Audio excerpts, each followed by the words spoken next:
Hello everyone, this is Balaji. நாளைக்கு market எப்படி open ஆக போகுது அப்படின்றத இந்த வீடியோவில் பார்ப்போம். இந்த 3 days நியூஸ் எதுவுமே ஒரு பெரிய பாசிட்டிவாக வந்த மாதிரி தெரியல. இந்த வார் டென்ஷன் தான் ஓப்பனிங்கை அஃபெக்ட் பண்ணிட்டுருக்குன்னு உங்களுக்கு எல்லாருக்குமே தெரியும்.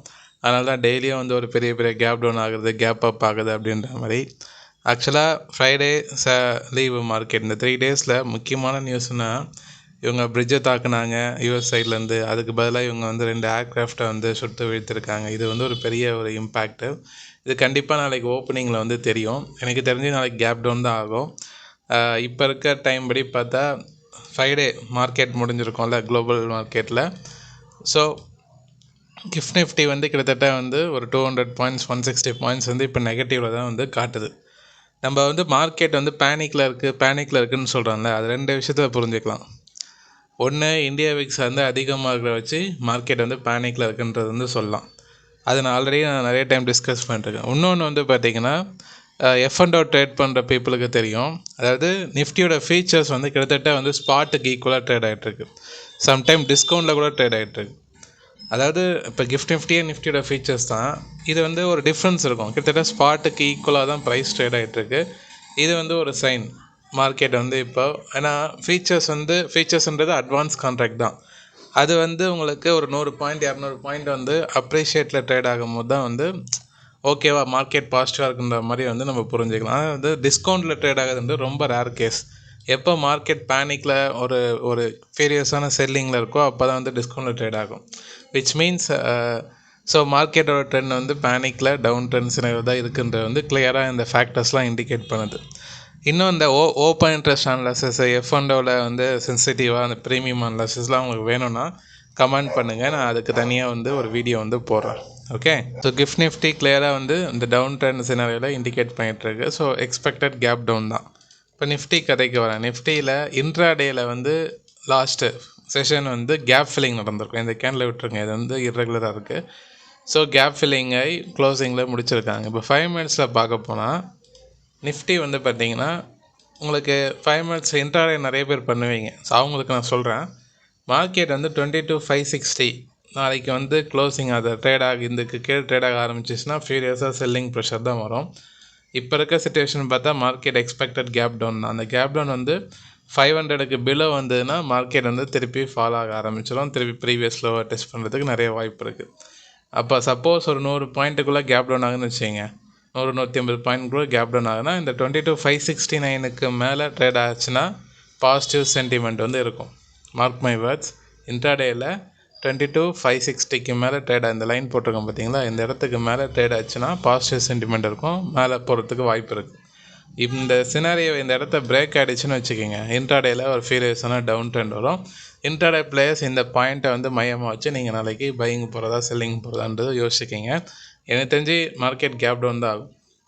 ஓகே, மேபி ஏதாவது ஃப்ளாட் ஓப்பனிங் இல்லை பாசிட்டிவ் கிடச்சிதுன்னா இந்த சினாரியோ மேபி ஹையரில் ஓப்பன் ஆகும்போது உங்களுக்கு ரெசிஸ்டன்ஸ்ன்றது 22,933 அப்படின்ற ரெசிஸ்டன்ஸாக நிஃப்டியில் ஆக்ட் ஆகும். ஸோ இன்ட்ராடே பிளேயர்ஸ் இதை மானிட்டர் பண்ணிக்கிங்க. Okay, right. ஸோ இன்னொரு விஷயம் உங்களுக்கு HDFC பேங்க்கை பற்றி சொல்கிறேன். ஆக்சுவலாக நிஃப்டி, பேங்க் நிஃப்டி இதெல்லாம் பெரிய லெவலில் ஃபாலோ ஆனதுக்கு மெயின் ரீசன் இந்த HDFC நியூஸ், இந்த சேர்மேன் ரெசிக்னேஷன் இதெல்லாம் சேர்ந்து பெரிய லெவலில் HDFC ஃபாலோ ஆக வச்சாங்க. கிட்டத்தட்ட ஒரு ஃபியூரியஸான செல்லிங். HDFC இந்த அளவுக்கு ஒரு லார்ஜ் கேப் ஸ்டாக்கு கிட்டத்தட்ட 28% விழுந்திருக்கு லாஸ்ட் 2 மாதத்தில் மட்டுமே. ஸோ இது நீடிக்குமானால் நிறைய பேர் கேட்டாங்க, HDFC இன்வெஸ்ட் பண்ணலாமா? HDFCன்றது ஒரு large cap, so market leader. So அதனால் கண்டிப்பாக எப்படி இருந்தாலும் இந்த ஸ்டாக் அழிவை நோக்கி போகிறது கிடையாது. ஏன்னா இது விழுந்ததுன்னா மார்க்கெட் ஃபுல்லாக க்ராஷ் ஆகிடும், பேங்க் நிஃப்டி வாஷ் அவுட் ஆகிடும். ஸோ இப்போயே விழுந்ததுக்கு இது மெயின் ரீசன். இப்போது ஃபர்தராக ஃபாலோ ஆச்சுன்னு வச்சுக்கிங்க. எனக்கு தெரிஞ்சு HDFC கிட்டத்தட்ட இதுக்கு முன்னாடி கோவிட்லேயே பார்த்திங்கன்னா 33% செட்டில் ஆகிடுச்சு டவுன் சைட். ஸோ கோவிட் ஹையை டெஸ்ட் பண்ணுறதுக்கு வாய்ப்பு இருக்குது. மேபி ஃபர்தராக செல் ஆச்சுன்னா அந்த சப்போர்ட் இன்னும் உடைக்கல. 700ன்றது ரொம்ப முக்கியமான சப்போர்ட் HDFC. இதை பிரேக் ஆச்சுன்னா அடுத்த 650 தான் சப்போர்ட்டு. இந்த 650 வரும்போது கிட்டத்தட்ட HDFC ஆல் டைம் ஹைலேருந்து ஒரு 37% விழுந்திருக்கும். 37% கோவிடில் கூட விழலை HDFC. ஸோ இப்போயும் இன்னொரு 5% விழுந்ததுன்னா கிட்டத்தட்ட கோவிட் கிராஷுக்கு நிகராக தான் ஹெச்டிஎஃப்சியோட கரெக்ஷன் வந்து இப்போ நம்ம கன்சிடர் பண்ணோம். அப்போனா இது வந்து ஒரு ஒரு ஒரு பெரிய ஆப்பர்ச்சுனிட்டி இன்வெஸ்டாருக்கு. Whatever the selling, whatever the down trend, but ஒரு ஸ்டாக்குக்குன்றது ஒரு ஃபேர் வேல்யூன்றது ஒன்று இருக்குது. ஓகேவா? என்ன தான் நியூஸாக இருந்தாலும் அவங்க ரிசல்ட்ஸ் போய் பாருங்கள். கன்சிஸ்டன்சி ப்ராஃபிட்டபிலிட்டியில் வந்து இருக்க தான் செய்யும். லார்ஜ் கேப்பில் ஒரு 10 to 15% ஒன்று கன்சிஸ்டன்சி மெயின்டைன் பண்ணுவாங்க. இல்லை இந்த Q ஒய் ஆன் ஒய் வந்து ஒரு மைல்டாக ஒரு இம்ப்ரூவ்மெண்ட் வந்து தெரியும். ஸோ அந்த ஸ்டாண்டர்டை வந்து மெயின்டைன் பண்ணிட்டே தான் இருப்பாங்கள்ல, சந்தேகம் கிடையாது. ஆனால் இந்த ஸ்டாக்குக்குன்னு ஒரு ஃபேர் வேல்யூ இருக்குல்ல, அந்த ஃபேர் வேல்யூ வந்து அந்த ஸ்டாக் ஒரு 35-40% வந்து ஷார்ட் பீரியடில் விழும்போது அது வந்து ஒரு better opportunity for long term investor. ஏன் ஷார்ட் டேர்ம் இன்வெஸ்டர் கூட இந்த ஸ்டாக்கை ஃபோக்கஸ் பண்ணலாம். பெரிய ஏன்னா லாஸ்ட் 3 months ஒரு ஃபியூரியஸான செல்லிங்கிறது வந்து வி ஷேப்பில் கூட ரெக்கவரி ஆகும். ஸோ ஹெச்டிஎஃப்சி வந்து ஃபோக்கஸ் பண்ணுறவங்க 700 650 இந்த இடத்துல வந்து ஒரு நல்ல ஒரு இன்வெஸ்ட்மெண்ட் ஆப்பர்ச்சுனிட்டி இருக்குன்றது என்னோடய வியூ. ஓகே, இன்னொரு ஸ்டாக் கூட நான் சொல்லியிருந்தேன், கோத்ரேஜ் ப்ராப்பர்ட்டிஸ், அதை கூட ஃபோக்கஸ் பண்ணுங்கள்.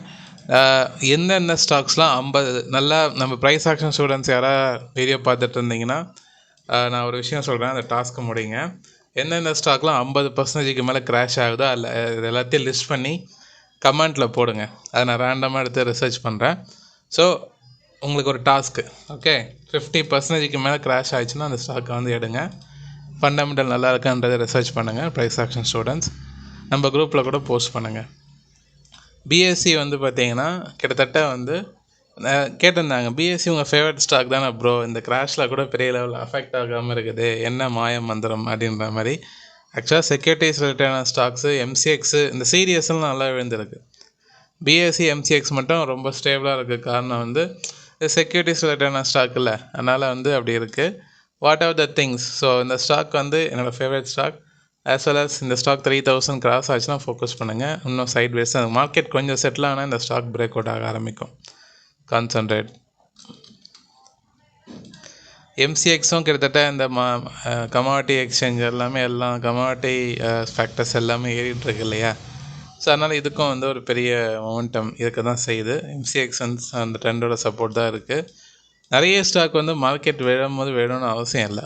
எல்லாருமே வந்து என்ன சொல்கிறாங்கன்னா, மார்க்கெட் டவுன் ட்ரெண்ட் ஆகும்போது எல்லாமே இறங்கிடும்ன்றாங்க. அப்படி இருக்காது. சில ஸ்டாக்ஸ் வந்து அப் ட்ரெண்ட்லேயே தான் இருக்கிறது, நிறைய ஸ்டாக்ஸ்லாம் இருக்குது. நம்ம கண்டுபிடிக்கிறது தான் நம்ம வேலை. அதுக்கு தான் நீங்கள் ப்ரைஸ் ஆக்ஷன் படிங்க, கற்றுக்குங்கன்னு சொல்கிறது. ஏன்னா அந்த ஸ்டாக்ஸை வந்து நாங்கள் பிக் பண்ணுறது வந்து டெக்னிக்கல் வச்சு தான் பிக் பண்ணுவோம். ஓகே, ஸோ அதுக்கு வந்து இந்த ப்ரைஸ் ஆக்ஷன் நீங்கள் வந்து கற்றுக்கினா தான் அதை வந்து உங்களால் பண்ண முடியும்.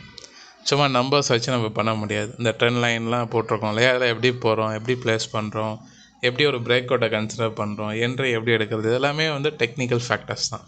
அதுதான் கற்றுக்குங்கன்னு சொல்கிறது. Right. So MCX looking good. 2500 மேலே போச்சுன்னா கன்சிடர் பண்ணலாம். ட்ரிபிள் பாட்டமாக வந்து ஆக்ட் ஆகும். So right. ஸோ பார்ப்போம். நாளைக்கு ஓப்பனிங் மார்க்கெட் வந்து எக்ஸ்பெக்டட் கேப் டவுன். பட் வந்து எந்த ஒரு ரிவர்சலும் தெரியல. ரிவர்சல் தெரிஞ்சால் கண்டிப்பாக சொல்கிறேன். வீடியோஸ் வந்து ரெகுலராக பாருங்கள். இந்த மாதிரி டைமில் ரெகுலராக வீடியோ பார்க்குறது ரொம்ப இம்பார்ட்டன்ட். உங்கள் போர்ட்ஃபோலியோ ஹேண்டில் பண்ணுறதுக்கு ரொம்ப ஈஸியாக இருக்கும். ஓகே, இன்னொரு விஷயம், ஏப்ரல் மந்த்துக்கான ப்ரைஸ் ஆக்ஷன் கிளாஸஸ் ரெஜிஸ்ட்ரேஷன் போயிட்டுருக்கு. நெக்ஸ்ட் வீக் சாட்டர்டேலேருந்து ஸ்டார்ட் ஆகுது. விருப்பப்படுறவங்க கீழே டிஸ்கிரிப்ஷன் லிங்க் இருக்கும், செக் பண்ணி ஜாயின் பண்ணிக்கோங்க. ஏதாவது கிளாஸஸ் ரிலேட்டடாக கொரிஸ் இருந்தால் வாட்ஸ்அப்பில் காண்டாக்ட் பண்ணுங்கள். Okay, right. நிறைய பேர் பார்க்குறீங்க, லைக் பண்ணுங்கள். நிறைய பேருக்கு வீடியோ ஷேர் பண்ணுங்கள். டிஎன்ஏ டெலகிராம் குரூப் இருக்குது, டிஸ்கிரிப்ஷன் லிங்க் இருக்குது, செக் பண்ணி ஜாயின் பண்ணிக்கோங்க. மிக்க நன்றி நண்பர்களே.